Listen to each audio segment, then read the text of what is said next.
some of the most interesting magic happens in daily events. And so I want to tell you a story about a daily event. When I was about Joey's age, every Sunday my folks, we'd go to the newsstand, and he'd buy his newspaper, and sometimes he'd buy a paperback book. And one day I was at the newsstand, and I came back with 3 comic books. I said, Dad, can I have 15 cents to buy these 3 comic books? That's how long ago it was. 15 cents to buy these 3 comic books. And I learned one of life's great lessons then. Dad hunkered up and said, son, one of these days, one of these expeditions is going to fail to expedite due to lack of funds. Oh, Dad, come on, come on. So I'll tell you what, son, here's a nickel. I want you to take 2 comic books back, pick the one you want, and then go buy it at the counter and we can go home. So I struggled and I changed my mind 2 or 3 times and I finally landed on a comic book. And I went and I bought it and they put it in a brown paper bag. We got in the car and Dad said, well, son, which comic book did you pick? And I said, well, Dad, he said, wait, don't tell me. I know which one you picked. Well, you can't know because I didn't decide until after you were out of the store. He said, well, you picked, and he told me which one it was. I said, Dad, you're right. How in the world did you know?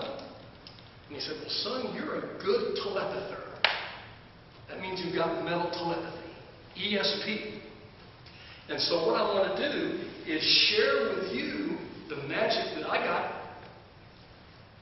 from my dad that day in ESP. Now, the other thing that happened that day was I became a comic book collector. And I now have 6,000 to 7,000 comic books sitting in an upstairs bedroom at home. And I've got bagged and boarded. You put a board in the back of them, right? So you can bag them and board them. And what I wanted to do was pick the triumvirate of DC Comics to talk about tonight. First, there's Superman. We all know Superman, right? Yes. He fights for truth, justice, and the American way. He's stronger than a locomotive, faster than a can leap. Look, up in the sky, it's a bird, it's a plane. No, it's Superman. Superman is one of the best heroes going. What's his secret identity? Clark Kent, mild-mannered reporter for the Daily Planet. So Superman was one of my choices. My stands are real strong. Now, the second choice was Batman. He's called the Dark Knight. And he's got a rather dark story. Do you know how he became the Caped Avenger, the Dark Knight? He was at a show with his parents one night, and a bad guy killed both his parents right in front of him.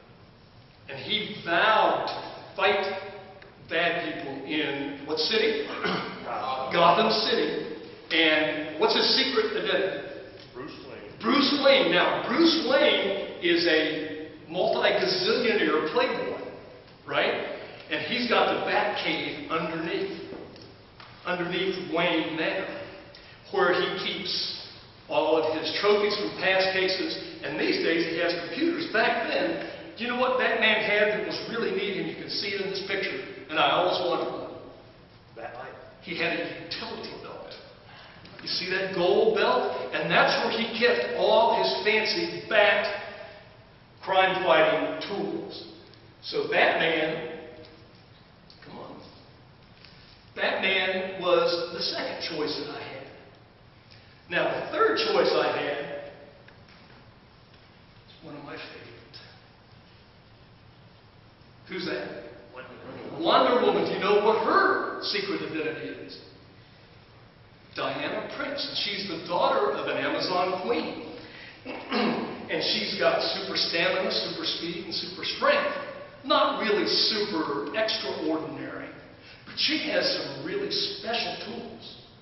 She's got a golden lasso, or a magic lasso, and when she throws it over a bad guy, what happens? You're nodding your head. Just gotta tell the truth. They got to tell the truth. That's right, they got to tell the truth. She's got indestructible bracelets.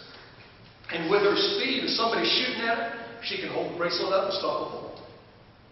She's got the golden tiara, which is very sharp, sharp knife blade. As a matter of fact, it's said that it could even cut Superman, but nobody ever found out if it could or not. And you know what her best tool is, her best gadget? Invisible airplane. Invisible airplane that comes when she calls it. Oh man, man after my own heart, invisible airplane. So, I had 3 comic books to choose from. And as I'm standing here, I'm thinking that somebody in this room is a good telepather. I think it might be you, Joey. Are you a good telepather? So I'm going to see if you have some of the same kind of powers that my dad told me that I had when I was a kid picking comic books. I'm going to ask you to pick one of those, all right? But I don't want you to get close to it and touch it. What I want you to do is just take my keychain, hold this in your hand. Now look at the wall right over there. You see there? So hold that and push that button. Now shine it on the wall. Shine it on the ceiling. Okay, shine it on that wall over there. Oh, so it works. Okay, now what I want you to do is I want you to decide which of those comic books you would have chosen if you'd been given a nickel just to buy one. Have you decided? Which one is it? Don't say it. Have you chosen? Now, I told you I changed my mind 2 or 3 times. You got it? Go ahead and shine the light on the one you want. Batman. He likes Batman. Now, you can change your mind. You still like Batman. You want to stay with Batman? Okay, you can pick Batman. Well, I'll tell you what.